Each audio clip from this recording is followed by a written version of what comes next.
Good morning mga kalupa, panibagong property na naman dito sa Guinangan, Quezon.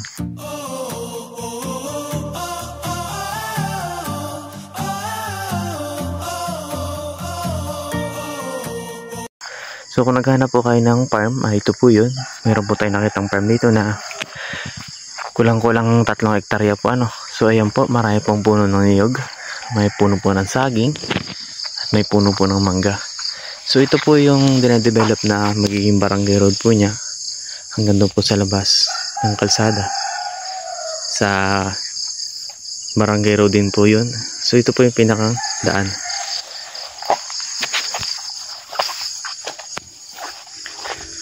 Ayan po, marami po siyang mga prutas. Ayan po, may langka rin po. Tsaka may maliliit pa pong niyog. Ayan, sa mga naghahanap po ng farm lot, ito po.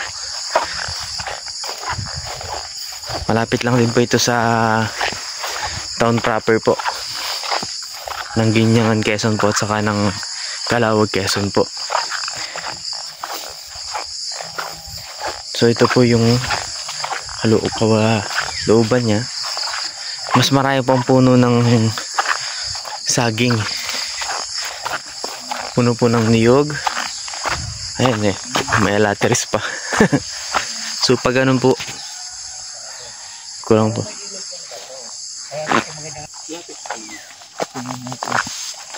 So kagandahan nga po nitong property is malapit lang po siya sa mga resort po dito sa Guinangan.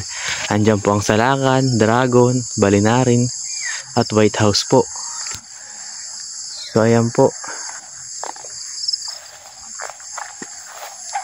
marami po siyang prutas talaga. So meron po di punta pa natin yung ilog. Pero magandang tubig dito kasi kami mababaw ang tubig dito. Aha. Hindi magpukuha sila ng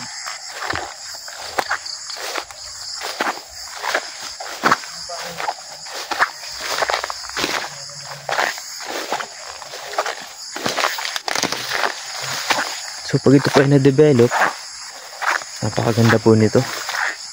Ayan po yung sapa niya.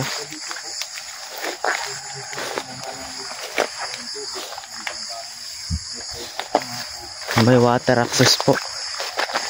Buhay po ang ilog. Ay ang sapa po, buhay ang sapa natin.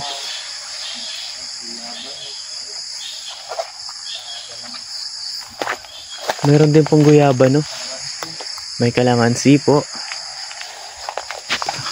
Ang dahil po niyang fruit bearing.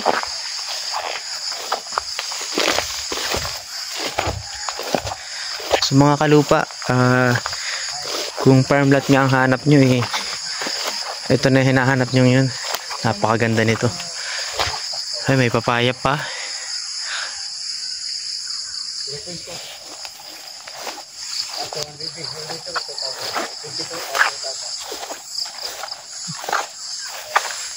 So yan mga kalupa, ang ganda nitong property na to. Tayo na pong title nito. nadayo ito ng mga tao dito. So ayan po, may bayabas din po dito. Maganda mga kalupa. May linya din ng kuryente, walang problema sa kuryente. Sa tubig wala rin problema. So ayan, ito yung ginagawang barangay road dito. Ito yung dinedevelop nilang magiging daan. Ano na siya, nasudsud na siya. Ano na siya, ready for cemented na. Tapos meron din ditong pathway na pasok ang motor. Yan, ito yung daan palabas.